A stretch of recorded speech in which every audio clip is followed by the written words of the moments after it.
Hey everyone, on the subject of how evidence is used in policy, I wanted to take a look at another book, another source that really gets into this question of like how is all of this information and misinformation actually applied within the policy realm. I assign calling bullshit because I think it's a really important skill and it's good to have a deep dive on recognizing evidence and misinformation.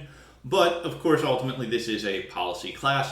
We want to take that additional step of knowing, well, what effect does this actually have on like what policies happen and what gets passed. So earlier this year, a book came out by Emily Thorson called The Invented State. It's a look at misinformation. It's a bit more optimistic than most. I almost assigned it in this class. It's a little dry and technical relative to the books I did assign. It does a really good job recapping individual studies and their methods. So if you're interested in that sort of thing and you're just generally interested in misinformation and or research methods, particularly like mixed qualitative quantitative methods, I highly recommend it. But we're just going to talk about it and not actually, have to read it for this class. So one thing that Thorson points out is that not all misperceptions matter equally. So for example, about 20% of Americans believe former President Barack Obama was born outside of the United States. But it's pretty unlikely this actually changed votes. Instead, people who were never going to vote for Obama anyway were likely to form this belief. So the other thing Thorson points out that we didn't discuss as much in other contexts is that false beliefs aren't necessarily just a product of misinformation or bullshit. Some of them arise because people are just trying to make sense of the world, and so they fill in the blanks, and they fill in the blanks incorrectly.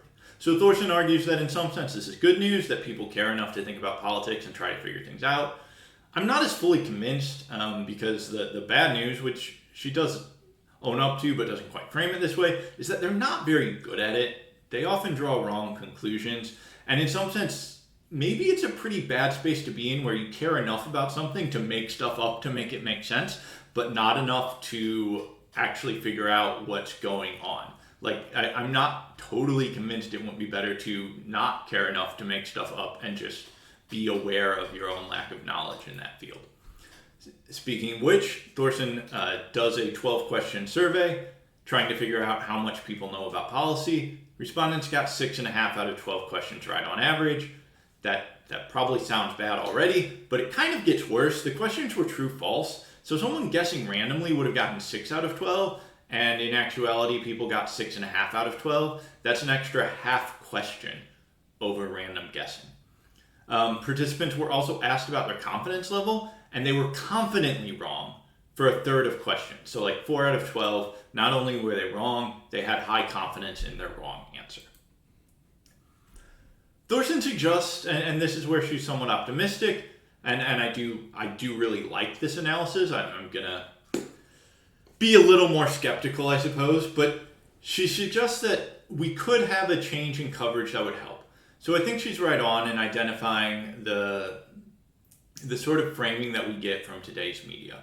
We get strategy frames where politics is framed like a competitive sport or horse race coverage, where the question is like, are the teams doing the right things? Are they taking good strategies? How will this play with voters, right?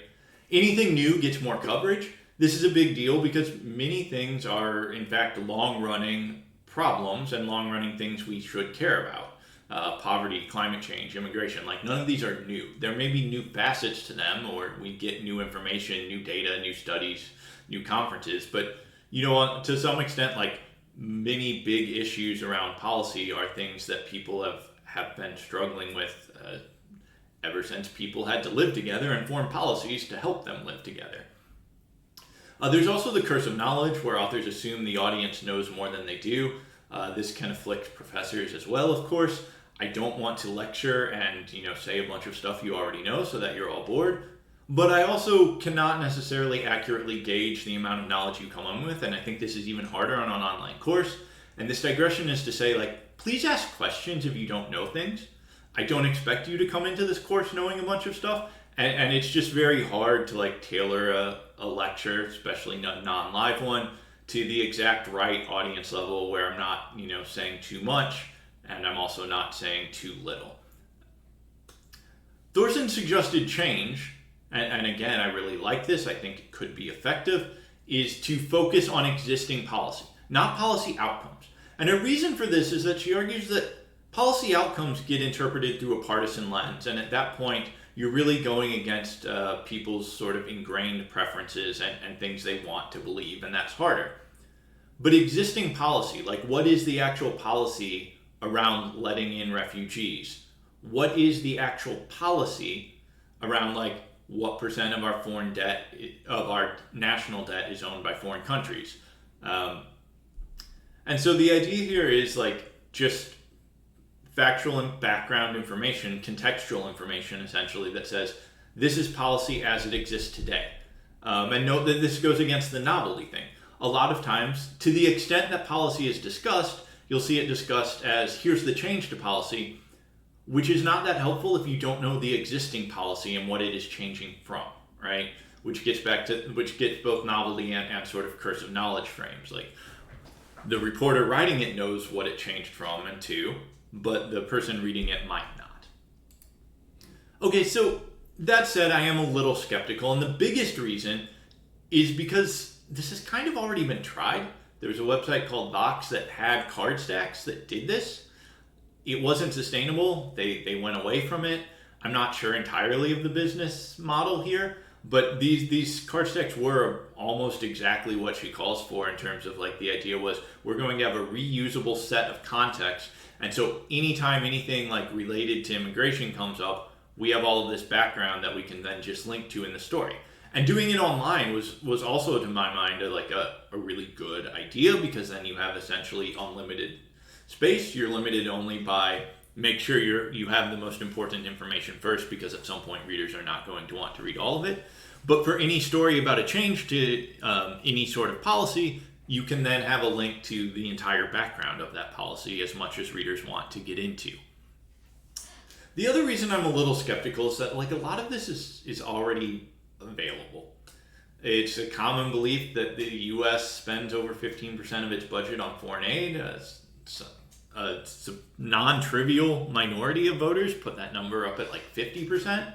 In reality, it's less than 1% of the federal budget.